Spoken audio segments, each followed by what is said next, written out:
Општините останаа сираци и стекоа мандатите на градските татковци. Од денес ниту има кој да подпишува сметки, ниту кој да издава решенија. Иако мандатот официјално им е завршен, сите градоначалници утринава се појавија во кабинетите. Ова било договорено на координациите во ЗЕЛС, но тие сепак немаат мандат да донесуваат никакви одлуки. За сега единствено известно е дека администрацијата ќе ја добие априлската плата, но доколку не се реши проблемот со мандатите, секоја наредна е неизвестна и каменот и оревот за судбината на општините во моментов е во рацете на собранието.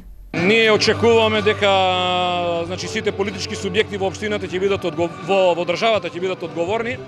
Веќе следната недела да добиеме некакви препораки што ќе не очекува во периодот кој што е пред нас. Секако дека ќе се закочат определени активности и нормално функционирање на општината доколку не се направат измени во изборниот законник за да се утврди како ќе се функционира до денот на изборите.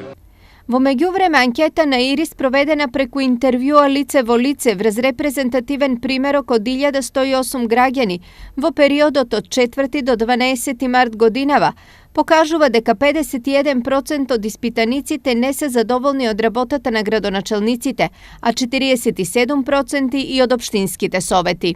Дури 37% сметаат дека нивните општини се движат во погрешна насока, 35% се неутрални, а само 23% сметаат дека нивната општина се движи во вистинска насока.